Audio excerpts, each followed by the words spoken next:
আবু জেহেল যখন কুয়াতে পড়ে গেল, পৃথিবীর সবাই মিলে তোলাটাকে চেষ্টা করছে, রশি কিন্তু কম পড়ে যাচ্ছে, তুলতে পারছে না।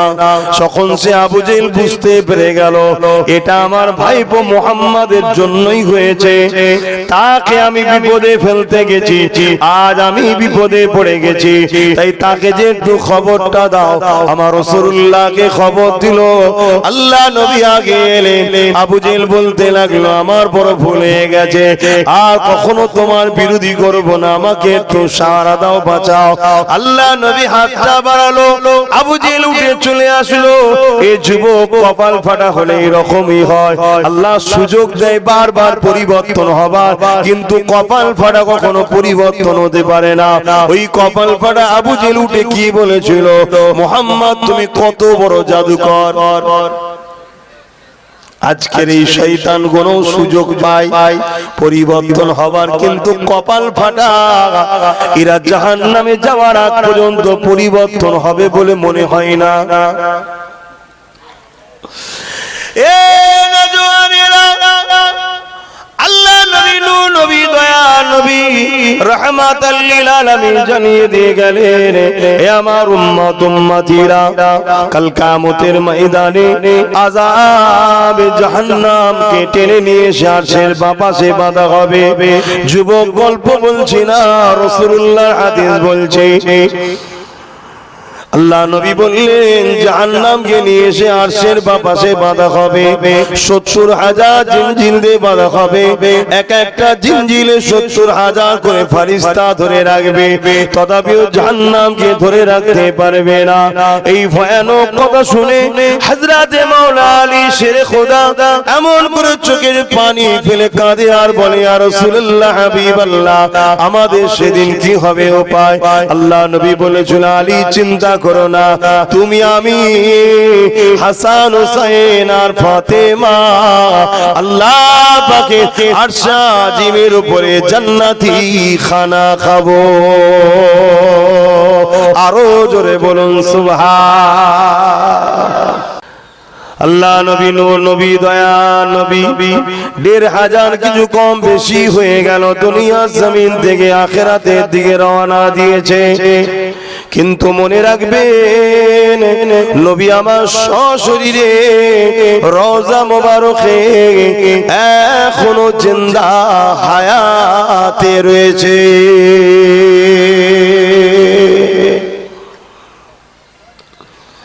আল্লাহ নবী নূর নবী দয়া নবী নবী আমার রওজা মোবারকে এখনো সশরীরে জিন্দা হায়াতে। এটাই তো আল্লাহ পাকের ক্ষমতা, তিনি হায়াতে রয়েছে এবং উম্মাত উম্মতিদের জন্য আজও নবী পাক আল্লাহ পাকের দরবারে কাঁদতেছে। প্রতিটা গ্রামের কথা বলুন, যদি ১০০টা মুসলমান ঘর থাকে, ঠিক করে বলুন ওই মসজিদে প্রতিটা ঘর থেকে একজন করেও লোক যদি নামাজ পড়তে যেত, ১০০ জন হতো। মসজিদে ১০০ জন আজ নামাজে পাওয়া যাচ্ছে না, যায় না। আমি জিজ্ঞেস করছি, আপনারা বিরক্ত হচ্ছেন? এত বড় অন্যায় থাকার পরও আল্লাহ যে এখন আমাদের উপরে আজ জাতির মতো আযাব দেয়নি। আপনারা জানেন কি জানি না, আজ জাতির উপরে আল্লাহ পাক কি আযাব দিয়েছিলেন? সামুদ জাতির উপরে আল্লাহ কি আযাব দিয়েছিলেন? কওমে লূতের উপরে আল্লাহ কি আযাব দিয়েছিলেন জানেন কি জানি না? কোরআন তার গাওয়া দিচ্ছে, কওমে লূতের মানুষেরা নারীর সঙ্গে সম্পর্ক করার থেকে পুরুষে পুরুষে রিলেশন করাকে বেশি পছন্দ করত। দুঃখের সাথে বলতে হয় যেগুলো আমাদের শিক্ষিত সমাজে আজকে একদল মূর্খরা এগুলো অবাধে জায়েজ বলে দিচ্ছে, করাকে ভালো বলে প্রচার করতে লেগেছে। বড় দুঃখের বিষয়, এই কওমে লূত এই অসভ্যতার মধ্যে জড়িয়ে যাওয়ার জন্য আল্লাহ পাক তাদের উপরে আযাব দিয়েছিল। ওই আযাবে পুরো কওমে লূত আল্লাহ ধ্বংস করে দিয়েছিল। লূত কওম যেখানে ধ্বংস হয়েছে, সমস্ত লাশগুলো পাথর হয়ে দাঁড়িয়ে রয়ে যায়। এমন আযাব আসমান থেকে পাথর নিক্ষেপ আল্লাহ করেছিল। তোমরাও কি চাইছো আল্লাহর আযাব আবার তোমাদের উপরে আসো? কিন্তু এখনো আল্লাহ দেয়নি কেন জানো? মদিনাওয়ালা আজ তোমার আমার মধ্যেই রয়েছে, এই জমিনেই রয়েছে, এবং তিনি তোমার আমার জন্য আজও কাঁদতেছে।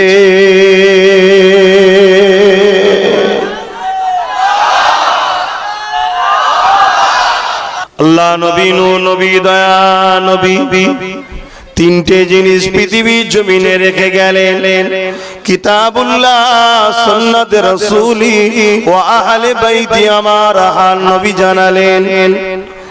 এ যুবকেরা, আল্লাহ নবী জানিয়ে দিলেন, যদি আমার আহালের উপরে কেউ ইহসান করে, আমার খানদানের উপরে কেউ যদি ইহসান করে, এক রায়াতের মধ্যে আছে আমার দাদু আব্দুল মুত্তালিবের খানদানের উপরে কেউ যদি ইহসান দেখায়, ইহসান পর্যন্ত নাকি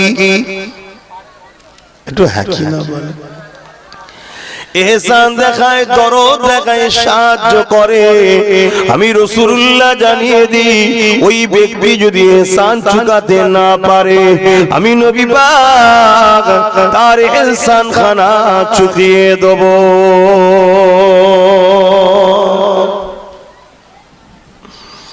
আল্লাহ নবীর গায়ে খবর এলো, রাইসুল মুনাফিক আব্দুল্লাহ ইবনে উবাই মারা গেছে। রাইসুল মুনাফিক, মুনাফিকের ঠিকানা কোথায় আপনারা জানেন? একটু আওয়াজ দিয়ে বলবেন কোথায়? না শুধু জাহান্নাম বললে হবে না, সব থেকে কঠিন জাহান্নামের ঠিকানা হলো মুনাফিকের। বেঈমানের থেকেও কঠিন জাহান্নামে যাবে মুনাফিক। মুনাফিক সবথেকে কঠিন জাহান্নামে যাবে। ওই রাইসুল মুনাফিক আব্দুল্লাহ ইবনে উবাই সবথেকে বড় মুনাফিক ছিল, লম্বা দাড়ি ছিল, মাথায় টুপি ছিল, এমন করে সে মারা গেছে। খবর নবী পাক পেলেন, সাহাবা হুজুরদের নিয়ে আল্লাহ নবী রাইসুল মুনাফিকের ওখানে গেল। নবী আমার যাওয়ার পরে তার লাশকে দেখলো। সাহাবা হুজুররা অবাক হয়ে যাচ্ছে, যেখানে কোরআনে ঘোষণা হয়েছে মুনাফিকের ঠিকানা হলো সবথেকে নিকৃষ্ট জাহান্নামে। আল্লাহ নবী মুনাফিকের কাছে এসেছে, আবার তার লাশ দেখছে। হঠাৎ করে নবী আমার পরনার কাপড়টা খুললেন, জুব্বা মোবারক খুললেন, ওই রাইসুল মুনাফিকের গায়ে চাপিয়ে দিলেন, লাশের উপরে দিয়ে দিল। সাহাবারা দেরি করলো না, ইয়া রাসূলুল্লাহ হাবিবাল্লাহ, আল্লাহ পাক মুনাফিকের উপরে লানত করেছে, মুনাফিক সবথেকে নিকৃষ্ট জাহান্নামে যাবে। হুজুর আপনি এর শরীরের উপরে আপনি আপনার জুব্বা মোবারক কেন দিলেন? আল্লাহ নবী সাহাবাদেরকে নিয়ে চলে আসলেন, সাহাবাদেরকে বলতে লাগলেন, শোনো বাবা সাহাবা, আমার নবীর চাচা, আমার চাচা হযরতে হামজা এক লড়াইয়ের ময়দানে তার জামা মোবারকটা ছিঁড়ে গিয়েছিল, জামা ছিঁড়ে গিয়েছিল। তখন আমার চাচা ছিল খুব শক্তিশালী পালোয়ান, কারো জামা আমার চাচার গায়ে হচ্ছিল না। এই মুনাফিক জামা খুলে দিয়েছিল, এই মুনাফিকও ছিল বড় শক্তিশালী পালোয়ান, এই জামা খুলে দিয়েছিল আমার চাচাকে। কিন্তু আমার চাচা ওর ঋণকে শোধ করে নে, ইহসান চুকাইনে চলে গেছে। আমি নবী পাক বলেছিলাম, আমার দাদুর খানদান বা আমার খানদানের উপরে কেউ ইহসান করলে আমি নবী তার ইহসান চুকিয়ে দেবো। আজকে এর ইহসান আমি চুকিয়ে দিলাম, কেননা এর জন্য তো আখিরাতে আর কোনো ইহসান চুকাবার নাই। কেননা এ মুনাফিক, যদি ঈমানদার হতো আমি নবী ইহসানের বিনিময়ে একে জান্নাতে নিয়ে যেতাম। আল্লাহ নবী সাহাবাদেরকে বললেন, বাবা সাহাবারা, মুনাফিক চিনবে কি করে বাবা? একা এক হাদিসে এক একটা রায়াতে নবী আমার মুনাফিকের বৈশিষ্ট্য দিয়েছে। উলামা হযরতরা রয়েছেন, আশা রাখি এনারাও আলোচনা করেছে বা পড়েছে।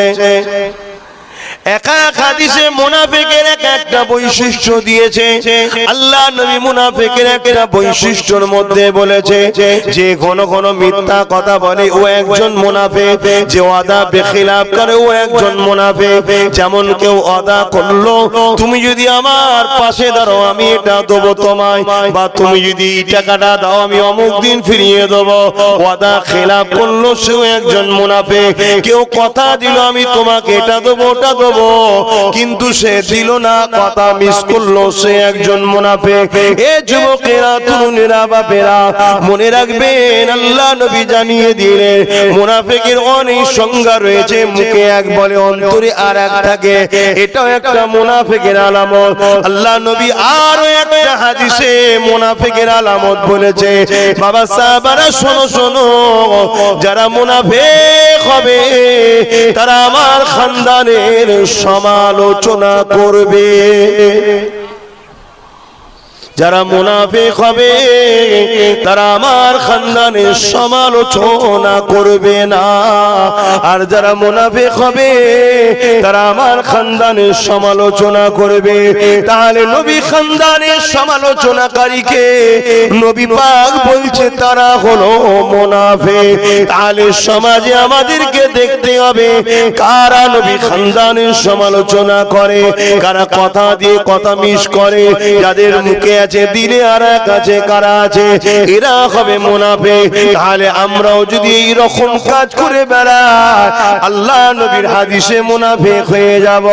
আমাদেরকে তওবা করা দরকার, এই রকম কাজ থেকে ফিরে আসা দরকার। কারণ নবী আমার জানালেন আমার খানদানকে তোমরা ভালোবাসবে, আমি নবী আমার জন্য ভালোবাসবে। আল্লাহ নবী দোয়া করলেন আল্লাহ আবু জেহেল বা ওমর দুজনের মধ্যে একজনকে আমি রাসূলুল্লাহ আমার পাশে দাঁড় করিয়ে দেন, তাহলে বড় ইসলামের কাজ করতে বড় উপকারে লাগবে, ওসিলা হবে। আল্লাহ নবী দোয়া করতে লেগেছেন। ঠিক এমন সময় দরজার গোড়ায় আওয়াজ, কে? ওমর এসেছে, খাত্তাবের বেটা ওমর। কি জন্য এসেছে? আলোচনার টেবিল হয়েছিল দারুন নাদুয়া বলে একটা জায়গা আছে মক্কা জমিনে, ওই জায়গায় বসে মক্কার সমস্ত শাসক তখন যারা ছিল আবু জেহেল, উতবা, সাইবা, আবু লাহাব, এরা বড় বড় ক্রিমিনাল, গুন্ডা, সন্ত্রাস ছিল। যে ভাষাগুলো আপনারা বুঝবেন ওই ভাষাগুলো আপনাদের শোনাচ্ছি। এত অত্যাচার জালিম ছিল এই আবু জেহেল, উতবা, সাইবা, এই আবু লাহাব, এরা আমার নবীকে জানে মারতে চেয়েছিল। কেন মারতে চেয়েছিল? আল্লাহ নবী গরিবের পক্ষে ছিল, আল্লাহ নবী অসহায়ের পক্ষে ছিল, আল্লাহ নবী মাতৃভূমির ভালোবাসার পক্ষে ছিল, আল্লাহ নবী ইনসাফের পক্ষে ছিল, আল্লাহ নবী একত্ববাদের মধ্যে ছিল, আল্লাহ নবী বিধবাদেরকে আশ্রয় দেবার পক্ষে ছিল, আল্লাহ নবী অসহায়দের সাহায্য করার পক্ষে ছিল। এ যুবকেরা, তরুণেরা, বাপেরা, এই জন্য নবী পাককে মারতে চেয়েছিল। আজকে যদি সেই নবীর গোলাম হিসাবে কেউ যদি এই জমিনে গরিবের পক্ষে কথা বলে, অসহায়ের পক্ষে কথা বলে, এতিমের পক্ষে কথা বলে, রাত্রি ভূমির পক্ষে কথা বলে, আজকেও দেখবেন কিছু গুন্ডা, সন্ত্রাস, জালিম আছে, তাদের বিরুদ্ধে কথা বলে বলে বেড়াই না কথা বলো। আবু জেহেল এমনও করেছিল, আমার রাসূলুল্লাহর জন্য কুয়া করেছিল আল্লাহ নবীকে পুঁতে ফেলবে বলে। আজও জমিনে সে আবু জেহেলের কিছু উত্তরসূরি আছে, নাম হয়তো মুসলমান সেজে আছে, তারাও দেখবেন নবীর পক্ষে যারা কাজ করে, দ্বীনের দাওয়াত যারা দেয়, বা ইনসাফের কথা যারা বলে, বা নবীর খানদানের বাচ্চাদের ঘরও বিভিন্ন জায়গায় পুঁতে ফেলারও কথা বলে না। এগুলো হলো সব আবু জেহেলের উত্তরসূরি। এরা আমার কওমের মধ্যে গাদ্দার, এরকম গাদ্দার যুগে যুগে ছিল। এদের দরকার শুধু একটুখানি ক্ষমতার পাওয়ার, একটু ভিক্ষা। এই ভিক্ষার জন্য এরা নবীর খানদানকে আজকে পুঁতে দিতে চাইছে। সেদিন আবু জেহেল চেয়েছিল কুয়া করে পুঁতে দেবে রাসূলুল্লাহকে, কিন্তু আল্লাহর হুকুম দেখুন, আবু জেহেলের কুয়াতে কে পড়লো? অতএব আজকের এই শয়তানগুলো নিজেদের পোতা কুয়াতে নিজেরাই পড়বে, দেখবে খোদার লানত এদের উপর আসবে, চিন্তার কোনো কারণ নেই। আবু জেহেল যখন কুয়াতে পড়ে গেল, পৃথিবীর সবাই মিলে তোলার তাকে চেষ্টা করছে, রশি কিন্তু কম পড়ে যাচ্ছে, তুলতে পারছে না। তখন সে আবু জেহেল বুঝতে পেরে গেল এটা আমার ভাইপো মুহাম্মাদের জন্যই হয়েছে, তাকে আমি বিপদে ফেলতে গেছি, আজ আমি বিপদে পড়ে গেছি, তাই তাকে যে একটু খবরটা দাও। আমার রাসূলুল্লাহকে খবর দিল। আল্লাহ নবী আগে এলেন। আবু জেহেল বলতে লাগলো আমার বড় ভুল হয়ে গেছে, আর কখনো তোমার বিরোধী করব না, আমাকে একটু সাহারা দাও, বাঁচাও। আল্লাহ নবী হাতটা বাড়ালো, আবু জেহেল উঠে চলে আসলো। এই যুবক কপাল ফাটা হলে এরকমই হয়, আল্লাহ সুযোগ দেয় বারবার পরিবর্তন হবার, কিন্তু কপাল ফাটা কখনো পরিবর্তন হতে পারে না। ওই কপাল ফাটা আবু জেহেল উঠে কি বলেছিল, মুহাম্মদ তুমি কত বড় জাদুকর। আজকের এই শয়তান গুলো সুযোগ পায় পরিবর্তন হবার, কিন্তু কপাল ফাটা। এরা জাহান্নামে যাওয়ার আগ পর্যন্ত পরিবর্তন হবে বলে মনে হয় না। এ নওজওয়ানেরা, আল্লাহ নবী নূহ নবী দয়া নবী রাহমাতাল লিল আলামিন জানিয়ে দিয়ে গেলেন, হে আমার উম্মত উম্মতিরা, কাল কিয়ামতের ময়দানে আযাবে জাহান্নামকে টেনে নিয়ে এসে আরশের বাপাশে বাঁধা হবে। যুবক গল্প বলছি না, রাসূলুল্লাহ হাদিস বলছে। আল্লাহ নবী বললেন জাহান্নামকে নিয়ে এসে আরশের বাপাশে বাঁধা হবে, ৭০,০০০ জিনজিল দিয়ে বাঁধা হবে। এক একটা জিনজিলে ৭০,০০০ করে ফেরেশতা ধরে রাখবে, তথাপিও জাহান্নামকে ধরে রাখতে পারবে না। এই ভয়ানক কথা শুনে হযরতে মাওলা আলী শেরে খোদা এমন করে চোখের পানি ফেলে কাঁদে আর বলে, ইয়া রাসূলুল্লাহ হাবিবাল্লাহ, আমাদের সেদিন কি হবে উপায়? আল্লাহ নবী বলেছিল, আলী চিন্তা করো না, তুমি আমি হাসান হুসাইন আর ফাতেমা আল্লাহ পাকের আরশ আজিমের উপরে জান্নাতি খানা খাবো। আরো জোরে বলুন সুবহান। নবী নূহ নবী দয়া নবী এত বড় ঘোষণা দিল, আলী তুমি আমি হাসান হুসাইন ফাতেমা জান্নাতি খানা খাবো। বিচারের দিনে তুমি আমি আরশ আজিমের উপরে বসে খানা খাবো। সেই হযরত আলীকে শহীদ করেছে একদল মুনাফিক গাদ্দারেরা। এ যুবকেরা, আল্লাহ নবী নূহ নবী দয়া নবী যাকে কাঁধে করে ঘুরেছে, সেই ইমামে হোসেন পাককে কারবালার মাঠে শহীদ করেছে কারা? ইহুদিরা করেছে, খ্রিস্টানরা করেছে, হিন্দুরা করেছে, নাসারা জৈনরা করেছে, না না না না, করেছে একদল নামধারী মুসলমান। কি জন্য করেছে? এজিদ বলেছিল হোসাইনকে যদি শহীদ করতে পারো, হোসাইনের বিরুদ্ধে যদি লড়াই করতে পারো, তোমাকে এই জায়গার গভর্নর করব, এই জায়গার পদ দেবো, এই জায়গার পদ দেবো। আজকের আমাদের জমিনেও দেখা যায় কিছু এজিদের জন্য আমাদের ঘরের লোকেরা যারা মুসলমান দাবিদার, আজকের এজিদ তাদেরকে বলে নবী বংশের আওলাদ বা ইনসাফ পরায়ণ ব্যক্তিদের বিরুদ্ধে লড়ো, ইসলামের বিরুদ্ধে লড়ো, যারা গরিবের পক্ষে বলে তাদের বিরুদ্ধে লড়ো। যদি লড়তে পারো তোমাকে এই জায়গার দায়িত্ব দেবো, এই জায়গার দায়িত্ব দেবো। সেদিন যেমন এজিদ তার বাহিনীকে দিয়ে সামান্য পদের জন্য হারাম করে না বেঈমানেরা আমার নবীর নওয়াসা ইমামে হোসেনকে শহীদ করেছে। আজকে দিনও কিছু কিছু গাদ্দার হারামখোর বেঈমান আছে, এরাও নবী খানদানকে গালি গালাজ দিত পিছপা হয়নি, কারণ আজকের এজিদরা এদেরকে বলে কিছু কিছু পদ দেবো। দরুদ শরীফ আল্লাহুম্মা সাল্লি আলা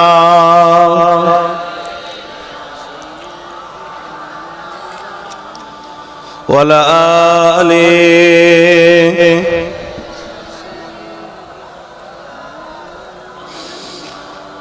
हाल दिल किसको सुनाए, आपके होते हुए এটা কি মহল্লাই নাকি অন্য মহল্লা? আপনাদের মহল্লা না?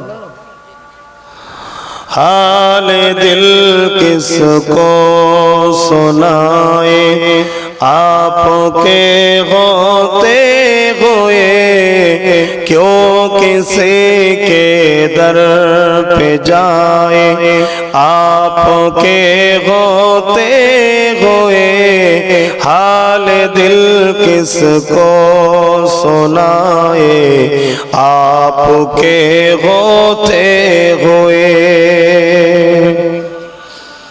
নবী ছাড়া আমরা কার কাছে যাব বলুন না? নবী আমাদের জন্য সবকিছু, আর নবীকে আমাদের জন্য সবকিছু যিনি বানিয়েছেন তিনি হলেন আমাদের আল্লাহ। জোরে বলুন সুবহানাল্লাহ। मैं गुलाम मुस्तफा हूँ ये मेरी पहचान है। मैं गुलाम मुस्तफा हूँ ये मेरी पहचान है। गम मुझे क्यों कर सताए आपके होते हुए क्यों किसी के दर पे जाए आपके होते हुए। अपना जीना अपना मरना अब तेरी चौखट पे है। अपना जीना अपना मरना अब तेरी चौखट पे है।